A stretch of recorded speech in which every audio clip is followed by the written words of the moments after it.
desde el punto de vista del director escénico, desde 2 puntos, y lo tienes en rojo: textual y no textual. Lo normal, a lo que estamos acostumbrados, es al textual o texto dramático o obra de teatro.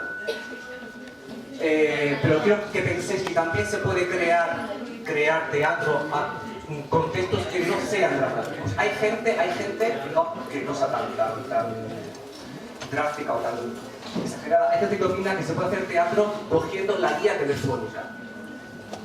Fijaos, me voy a un extremo.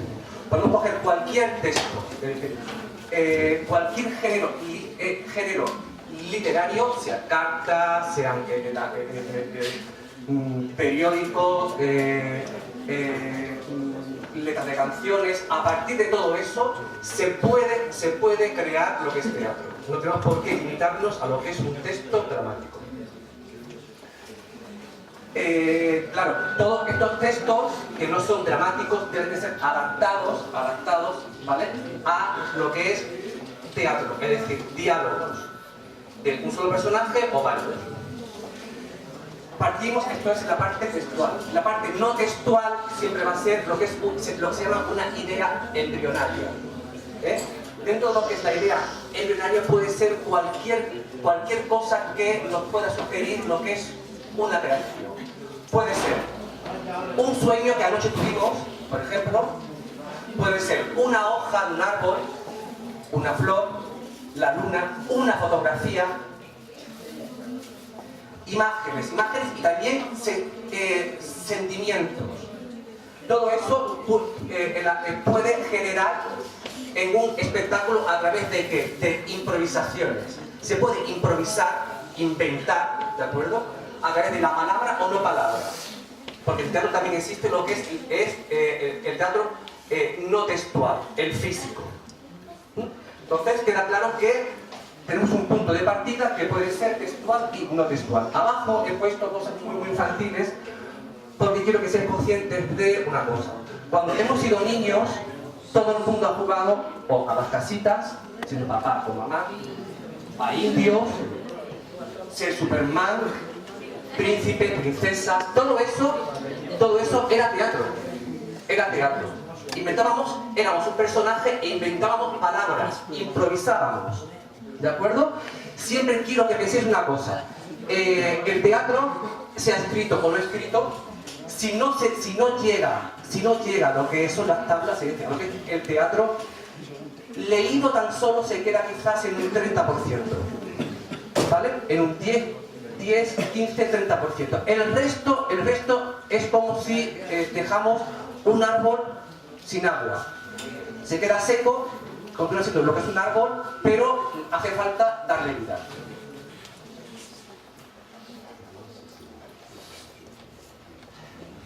Bien, continuamos con el texto dramático.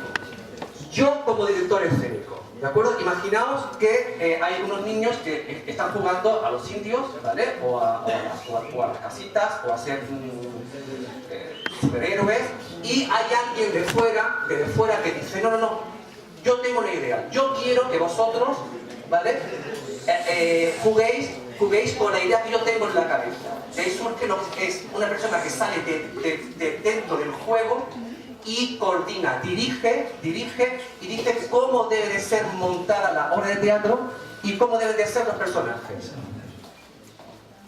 El director escénico, y vamos a continuar por lo que es el texto dramático, lo primero es hace su primera lectura en casa. Puede conocer ya el texto o es la primera pelota. Muy importante, coger el texto y dejarse llevar. Dejarse llevar por las emociones. Primeras imágenes. Relajado. Simplemente hacerlo, leerlo y anotar. Yo, por ejemplo, como director, en la misma obra de teatro anoto. Pero ojo, anoto cosas que quizás yo solo entienda. Sueños, impresiones, a lo mejor pongo, esta frase me recuerda a mi madre. Esta frase me huele a rosas, por ejemplo, imaginaos.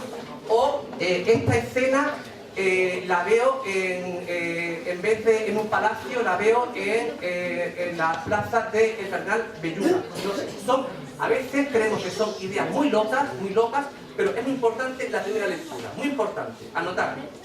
Luego, en la segunda lectura quizás pensamos, madre mía, ¿qué bebí anoche para yo poner esto aquí? ¿Vale? Y se van anotando, se van quitando historias, se van quedando, pero esa primera lectura, esa primera impresión para un creador, para un director escénico es muy importante. Es el primer borrador. Luego viene el resto de lecturas. Lo siguiente sería profundizar. ¿Profundizar en qué? En la palabra que ha escrito lo que es ese señor, ese dramaturgo, ese autor de teatro. Los personajes, un texto dramático, los mejores textos de teatro son aquellos que tienen lo que es un subtexto, es decir, detrás de lo que se dice, de lo que dicen los personajes, siempre hay algo oculto.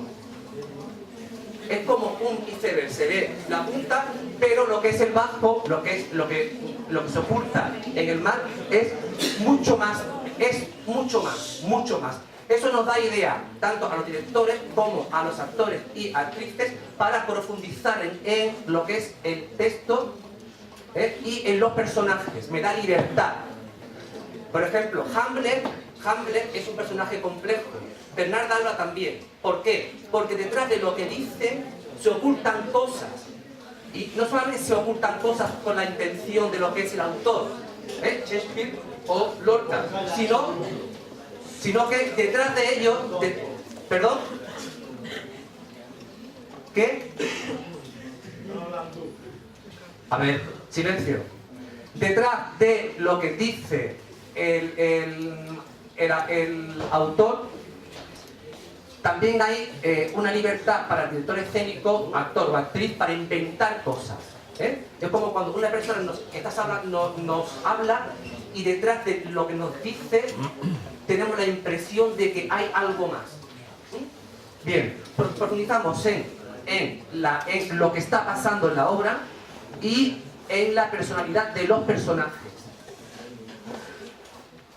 Luego hay que profundizar también en lo que es el autor, que damos ya de un salto hasta este punto, lo que es el autor, su obra, su época, todo eso toda esta investigación previa nos ayuda a comprender mejor el texto. Lo cual no significa que tengamos que respetar lo que es el texto. Podemos saber que, por ejemplo, la casa de Bernarda Alba transcurre en un pueblo X, en una época histórica X, pero una vez que lo sepamos, pero saberlo con toda seguridad, es decir, hay que saberlo, hay que estudiar mucho y hay que profundizar mucho. Una vez que se sabe eso, podemos trasladar la casa de Bernarda Alba justificándola, con toda justificación, por ejemplo, en la luna, ¿vale? En la luna o en Marte. Pero ojo, hay que justificarlo siempre. Bien, el texto lo podemos tocar. ¿Qué significa tocar el texto? Una vez que ya tenemos el texto, lo hemos leído, profundizado y tal, y lo conocemos bien, podemos tener dos vías para tocar el texto. Una que es práctica, y la práctica es la siguiente. Por ejemplo, yo tengo una compañía de teatro en la cual hay 4 actores. ¿De acuerdo? 4 actores. 4. Yo tengo dinero para pagar a 4 personas. Pero ojo, en la obra me salen 8. ¿Qué puedo hacer? Eliminar personas. Ojo, a esto que se le llama tocar el texto o meter tijera, tienes que tener mucha experiencia a la hora de hacerlo, muchísima, mucha. Se puede quitar personajes o se puede fundir un personaje con otro. Esto es la vía práctica. La vía práctica. Luego está también lo que es la vía creativa, en la cual dentro del texto podemos meter más texto, podemos cambiar palabras, podemos meter otros personajes y recortar, siempre siguiendo lo que es un fin creativo. Pero ojo, hay que saber hacerlo. Bien, dentro de tocar el texto tenemos una palabra que ya hemos hablado antes de ella, que es adaptación. Una persona cuando se adapta a algo, a una cultura, por ejemplo, para que se le pueda entender, ¿de acuerdo? Para que se le pueda comprender, entender. Adaptar un texto en sí, en su... de un modo muy virgen, puede significar, bueno, significa que se puedan llegar a entender, es decir, que la gente lo comprenda, lo entienda, pero no por lo que se dice. Porque si hay palabras que son muy raras o que la gente creemos que no va a entender, se le puede cambiar por otra. También hay una adaptación de imagen. Si yo, por ejemplo, soy actor y lo que voy a decir lo potencio con lo que es una imagen, pues, por ejemplo, qué noche tan oscura.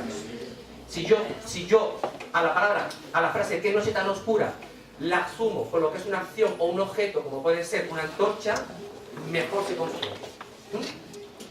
Adaptación, lo tenemos versión y revisión. La revisión es lo que entra también dentro de lo que es la adaptación, que es revisar el texto, es decir, ver qué falla en el texto para que sea comprensivo y cómo lo puedo armar mejor para la puesta en escena. Y la versión es mi punto de vista.